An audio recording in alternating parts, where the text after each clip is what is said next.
way to rouse this cogitator's machine spirit. When you are ready to do so, place your hand into the mouth of the guardian servitor on the blessed control panel. Okay, I'm placing my hand in. The servitor's powerful jaws close around your hand with a screeching clack. You feel the cold metal pierce your skin and draw blood. The vid screens in front of you flicker restlessly, filling with numerical combinations. The tech priest by the cogitator nods curtly. The sacred mechanism is awake and ready to receive your request, Lord Captain. Pascal has informed me that the system has encrypted data stored inside. I wish to know its contents. Without another word, the tech priest turns to the cogitator. He raises his hands, and a prayer of binaric code pours out of his Vox device. The servo motors in the bowels of the machine grow louder, its undulating hum responding to his chant. Numerical combinations run down the screens. Scanning 0.0. Scanning 0. The machine spirit has discovered numerous critical errors. The data is damaged. The tech priest stops abruptly, and the green glow of his visor narrows. Registering an intact segment. The machine spirit has spoken. The worlds of Kiava Gamma and Dargonus hold certain data repositories. The mechanism is ready to provide the rogue trader with data keys that can unlock said repositories. What data repositories? That remains hidden. The encrypted databank belonged to the esteemed Theodora von Valancius. She was the only one who could have known about these repositories. Perhaps the former Engineer Prime also could have known, omniscia except his code. If I were to propose a hypothesis, it would be most prudent of a figure as eminent as a rogue trader to store her classified data in receptacles most secure. How do I accept these keys? The cogitator's vid screen blinks. /input. The gracious machine spirit is willing to transfer the data keys to the head of House von Valancius by means of an electu, a hypodermic tattoo augment. If you are ready to accept the keys, place your hand inside the servitor's mouth. Deep within the servitor's dark gullet, unseen, burning hot needles pierce your wrist, but the sharp pain only lasts a moment. The electu that has been planted inside your wrist should be enough to open the repository doors. I need to know more about the caches. The vid screens flicker rapidly. /. The tech priest's augmented fingers dart around the control panel. The omniscia favors you. The machine spirit is willing to commence the calculation procedure that could restore the lost data. Restore the data on the cache located on Dargonus. The machine hums louder until it lets out a resounding crackle. Then the sounds stop, and an unmoving numerical combination lights up on the screen. The tech priest's synthesized voice sounds almost concerned. The data has been restored, but it is only a single phrase. Litanies of the motive force, that is all the sacred mechanism was able to salvage. I'm interested in the cache on Kiava Gamma. The servo motors within the cogitator pick up the pace, their heavy thrum growing louder. The machine clicks abrasively for several minutes, until eventually, a numerical code appears on the screen. The tech priest turns to you.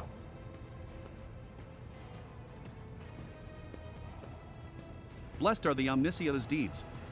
The repository on Kiava Gamma has a security system guarding it. The machine spirit has recovered a code that will allow you to disable the defenses. I have other questions. The tech priest bows. Have the tech priests of the Adeptus Mechanicus been able to discern how the ship was able to start the warp engine? The Engineer Prime spends hours pursuing the quest for knowledge in hopes of comprehending the nature of said miracle. May the omniscia's grace guide him on this journey. Remind me who you are. I am IH-630 of the Adeptus Mechanicus, a faithful servant of the machine god. The venerated Engineer Prime has entrusted this sacred mechanism into my care so that I may assist in your understanding and comprehension of its hallowed code. Alright, leave. So let's see. This is classified information. Let's talk with John Rix. Where are you, John Rix?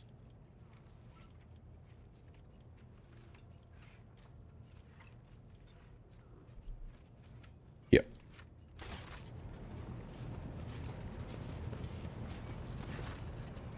The high factotum Janrys Danrock greets you with a cool smile and the merest hint of a bow.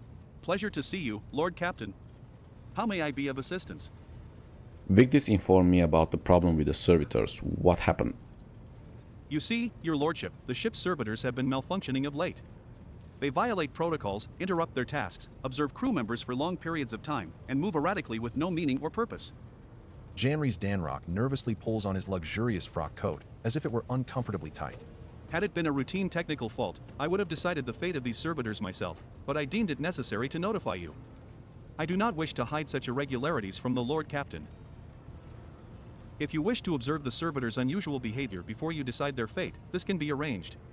The majority of the defective units have been delivered to one of the storage compartments pending your decision. I wish to take a look at the servitors before deciding their fate. As you wish, your lordship. Would you like the Enginseer Prime to accompany you? Yes, Pascal shall come with me. As your lordship commands. Okay.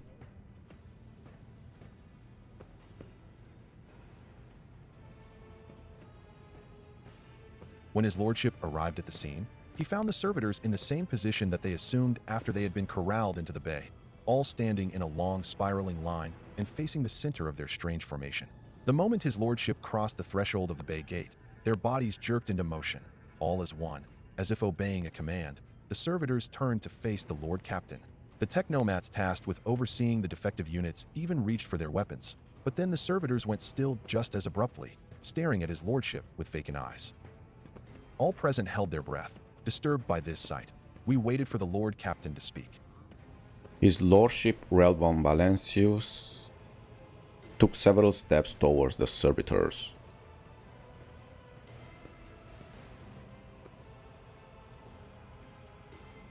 Immediately, the servitors, each and every one of them, stepped toward the Lord Captain in perfect unison. They mimicked his movements with frightening precision. The rogue trader halted in place and, after a moment's thought, waved his hand, and the servitors, just as synchronously, repeated that gesture as well. When the Lord Captain turned quizzically to the technomats, so did the servitors, as if mocking him. Whatever the Lord Captain did, be it an incline of the head, a wave of a hand, or a step to the side, the defective units repeated it without a moment's delay or hesitation, like grotesque marionettes controlled by an unseen puppeteer. We observed this mime unfold in distressed bafflement for nearly a minute until the servitors finally came to a stop, not sensing any threat from them. The rogue trader approached with confidence. The Lord Captain examined the servitors. As High Factotum, it was I who had prompted that entire inspection, and thus it was my duty to follow the Lord Captain. As we stepped closer, we noticed a fascinating irregularity. The servitors' pupils, normally still, were shaking wildly. Their bulging veins were pulsating under their copper collars inscribed with their past offenses. It was as if those mindless half-machines were locked in a perpetual state of extreme tension. A visibly shaken technomat behind us proposed that the human souls had awakened within the servitors' bodies after a long slumber deep within their lobotomized brains. Formerly bereft of intelligence, they had attained awareness, feeling, and understanding. After a pause, the technomat added that the servitors used to function properly, and that no one had been able to explain the change in their behavior. His gaze still trained on the motionless but animate half-machines and half-people, the Lord Captain. The Lord Captain stepped away from the servitors. All present held their breath, disturbed by this sight. We waited for the Lord Captain to speak. His Lordship Rel von Valancius demanded a report on the defective unit status from the technomats. The technomat's long-winded and detailed report could have been summarized in a single key point. Despite the servitors' abnormal behavior, they were still quite capable of carrying out tasks, and therefore the circumstances did not call for their termination. All present held their breath, disturbed by this sight. We waited for the Lord Captain to speak. His Lordship Rel von Valancius ordered that one of the servitors be disassembled and its components investigated. A group of technomats hurried to act upon the Lord Captain's command. The servitor's mechanical parts separated with clicks, snaps, and hisses. The sutures between its wrinkled, pale flesh and its augments were laid disgustingly bare.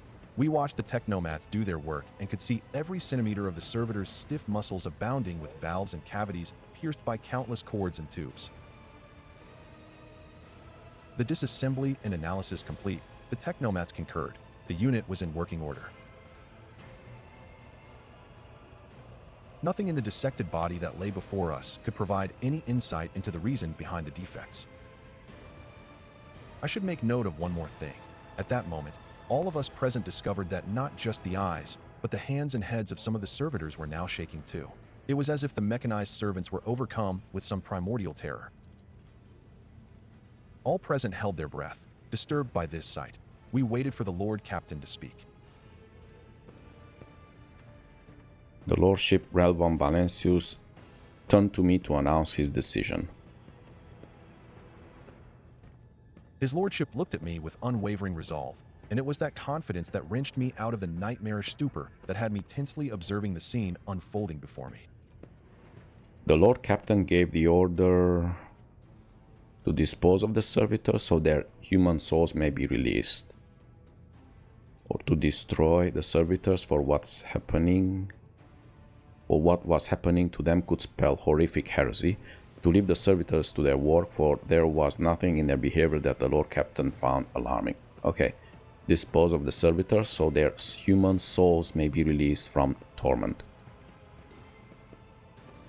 Iconoclast +3. The Lord Captain's command was executed post-haste. All defective units were incinerated in furnaces, and their remains were expelled into the void. The crew was provided with replacement servitors and soon forgot all about the destroyed unit's peculiarities. Yet this incident haunts my memories to this day. With the fate of the defective servitors decided, nothing could now distract the Lord Captain from his mission. Okay. So let's see. Do planets. So this, we need to go on this planet. This is the Janus, Kiava Gamma, and this is Dargonus.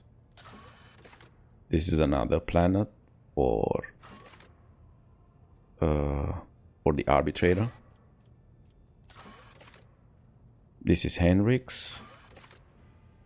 A coal trader who recently joined the rogue trader retinue is ready to conduct business big and small. The Lord Captain can listen to Jai's intriguing business proposition on the Captain's Bridge. So let's go talk with Jai. Where are you, Jai? Where are you? Here you are. Let's talk to you. Allow me to thank you again for helping me with the cargo, Sherin.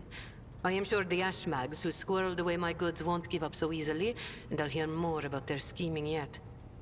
Let's strike a deal, Sherin. I will watch your back, if you do me a favor and watch mine. Well, enough jokes. Is there something you wanted?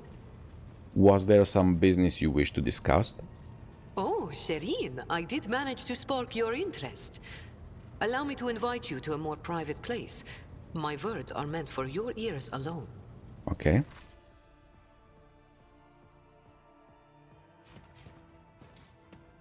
Everybody wants to talk in private. Nobody trusts no one.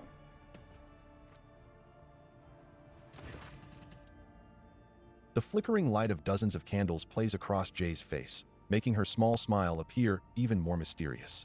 Shireen, the Exalted One himself brought us together the day you crossed Vladame's threshold. He led us to the cargo and gave his blessing for its return. Do you know what people on my world say when such a thing happens? What's gained is to be shared with your neighbor.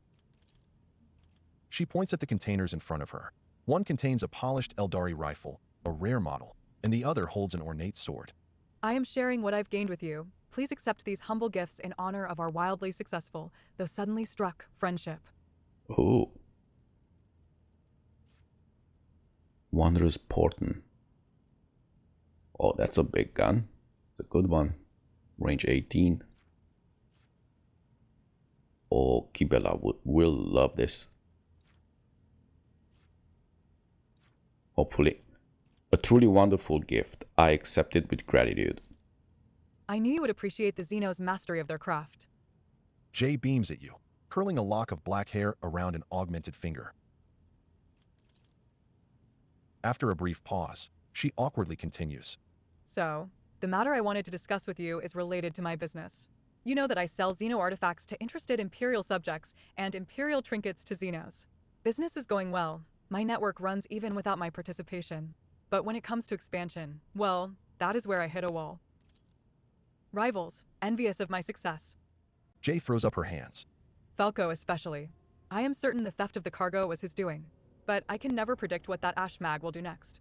And while the Imperium's authority may be fragmented in the Expanse, It could crack down on people of my profession at any moment. Go on. If the rogue trader put in a good word for me with the servants of the Adeptus Administratum, I could become an official trade representative of the Imperium. Just imagine it. A little scrap of paper will offer me and my agents protection against Ashmag schemes, far better than any refractor field. And even the Inquisition will have to think twice before they mess with me, because I'll be a representative of the law in my own right.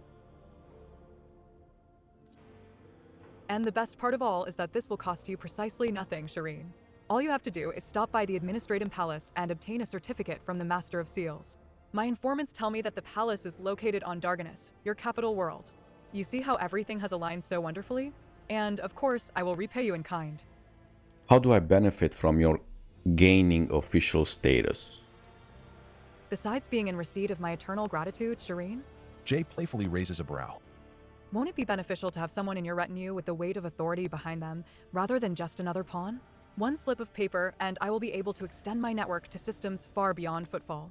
My agents will be your eyes and ears throughout the expanse. That sounds simple enough. I will help you, or I would never allow your ilk to lay so much as a finger on true power. You are an ulcer to the body of Imperium. Thank you, exalted one, that I have not yet incinerated you in the righteous flame. Do you really think I care one jot about the travails of Kasbalikan scum? Okay, that sounds simple enough. I will help you. Exalted one bless you, Shireen. I couldn't find a better business partner in all the expanse. Jay ponders for a moment, and then graces you with a dazzling smile. Friendship is a gift from the Exalted One, and we must cherish it. And you will have no complaints about our friendship, Shireen. I may not be a trade representative of the Imperium just yet, but I can still help you with whatever you need. You must have some faction in mind that you would like to establish relations with? The Severe Drizhens? The hot-headed pirates of the Kasbalika? You merely need to use the right words, like a key for a lock, and people will open their hearts to you. Or their wallets. I will arrange everything, you merely have to ask. Okay, this Kasbalika, the footfall chapter of one of the most successful crime syndicate in the Imperium. Found it, okay? Drusians, followers of the cult of Saint Drasus, a legendary hero of Angevin Crusade who founded the Galaxy sector for the Imperium of the Man. These are the Drusians, or the Adeptus Mechanicus. They are the partners I need now, or I wouldn't mind. Okay, so Drusians or the Adeptus Mechanicus.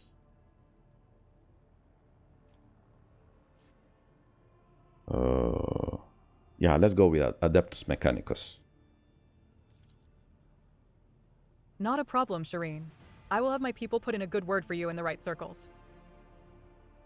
Okay. I will humbly wait until you steer your vessel toward Dargonus. The Mercatum Tabula Officiale, it sounds almost as majestic as the Warrant of Trade. The Rogue Trader's Familiar has its own maintenance station located on the flagship and in your residence or Dargonus. Through corresponding upgrade kits, those stations can gain up to 3 levels of improvement. The upgrades are permanent, so even if you decide to change your archetype, thus changing your familiar, the station remains improved. Okay, let's go on planets.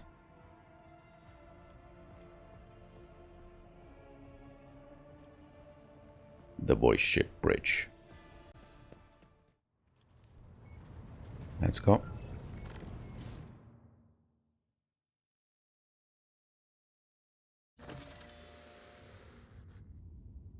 Lord Captain, we are once more within reach of the von Valancius Protectorate. Of utmost urgency is restoring communication with your planets and bestowing the wisdom of your decrees upon their stewards. Developing colonies, claiming new territories, and establishing trade links. All this is now your privilege and burden. The Coronos Expanse is a vast region of space where you will travel between different star systems. In each system, unique events can occur. By steering your flagship towards them, you can explore planets, study anomalies, and interact with other ships. To switch to the map of the entire Coronos Expanse, click the button in the bottom right corner of the screen. So first of all, let's repair. Let's see what worship management. Ooh, we can. Yes, let's upgrade the hull, cause. And now it has, I think it's this 144. Let's add more. 158, a little bit better. Do we have some? No, I don't think. No, we don't have. I think that's enough. We leave some scraps. We don't want to consume all of them. This is development. Ooh, this one also can be upgraded. Good. Ah, we can put the Supreme Commander. That's me. We can assign Master Cannoner.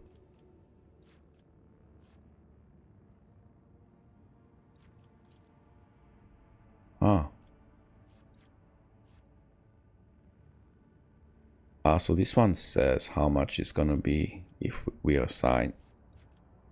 Oh, that's good to know. 70. Okay, we put J here. Come on. Good. Master Commander. We're gonna put Argenta. It looks like she's the best on it. Yellow means yellow means better.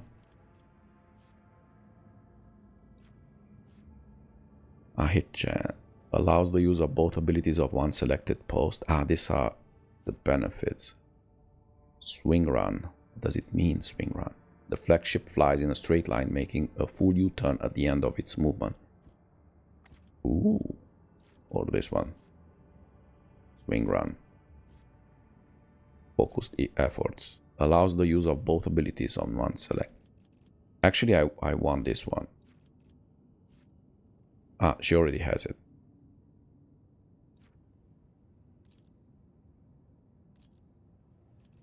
How can I remove if I want to remove one? Can I not remove?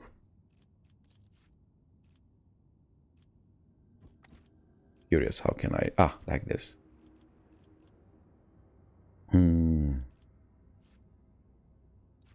Yeah, so it needs. Yeah, let's put Argenta. No, Kasha. We put Kasha on this one. She already has this one. And you.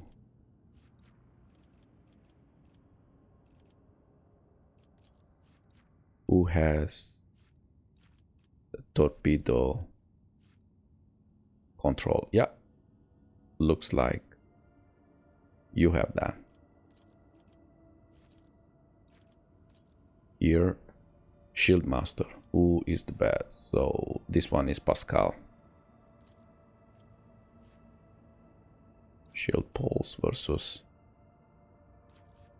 reinforced shields. A chosen sector of the flagship void shelter is reinforced until it suffers damage. The reinforced sector has an increased chance of absorbing enemy attacks and loses only half of its strength when absorbing damage. Versus shield poles. Overloads the enemy's shields, redistributing them with the weakest side facing the flagship. If the enemy has a hollow field, it loses several of its charges. The poles can also negatively impact other Xenox technologies. We're gonna work on this. I want my shields to be reinforced. Master of Maneuvers. So she has this. Oh, this is better. While moving, the flagship may make its next turn at 90 degrees instead of usual 45. And yeah, so then why do I care about this? It has a cooldown. But this one also has a cooldown. We do this. We combine these two.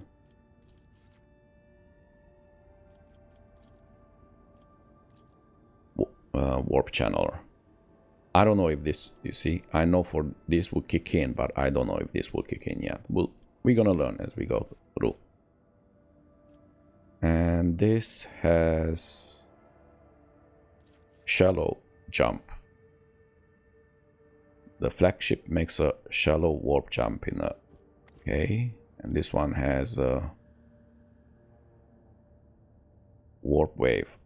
Flows of the immaterium causes an enemy ship to immediately turn... Oh yeah, or we do this. Okay, we do. But it...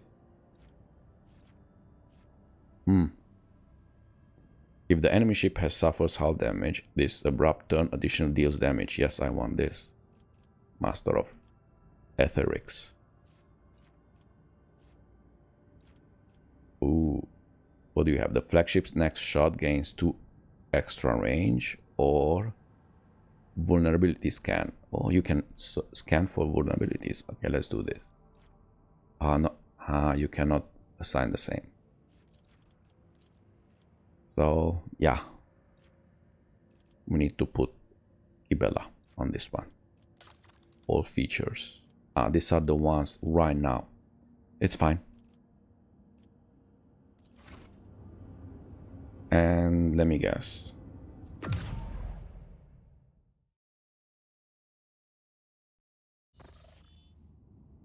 Oh my. Travel between systems is fraught with mortal peril and takes place in another dimension known as the warp. Only a navigator can plot a course through the warp to other star systems. Click the circular button at the bottom of the screen to have the ship's navigator chart new routes to the system you have selected. To initiate travel, left mouse on a system and press the warp travel button. A route's color is an indication of its danger level. Green routes are the absolute safest. Yellow routes signal that unpredictable events can occur during the jump. Orange routes denote a high probability of the ship coming under attack, even in the warp. Red routes are a sure sign that the ship will be assaulted by hostile forces during the travel. The ship's navigator can make a route safer by spending points on the navigator's inside, which can be acquired by discovering and scanning new systems through the Coronus expanse. Okay, so let's see, where can we go? So chart new routes.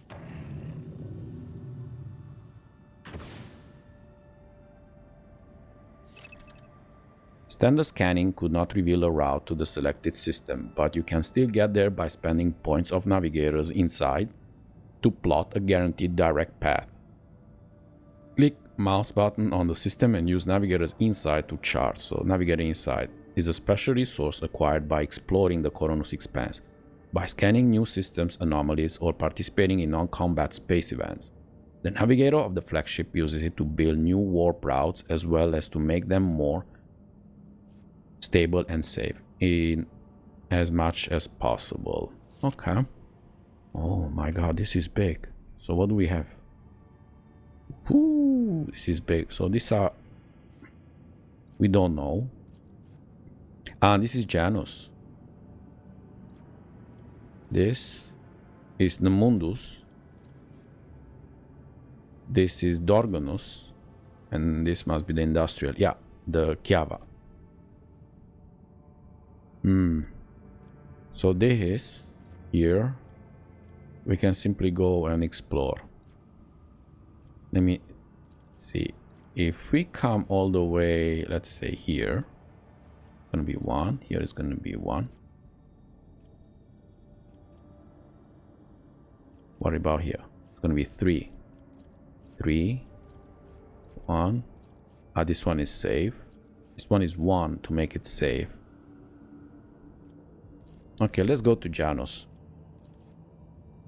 Yeah, and we need chart the course. We charted the course. And should consume all? Yeah, let's make it safe. We'll see. And let's go. Warp travel. Lord Captain, the ship's senior officers request an audience with you. They are humbly awaiting you on the bridge.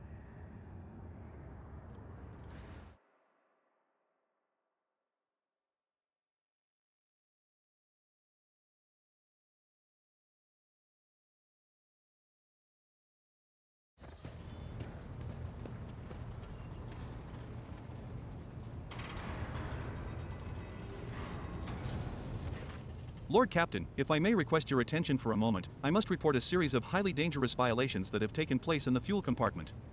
The Master-at-Arms is ignoring my demands and I am thus forced to appeal directly to you. The fuelers have founded a sect of some kind.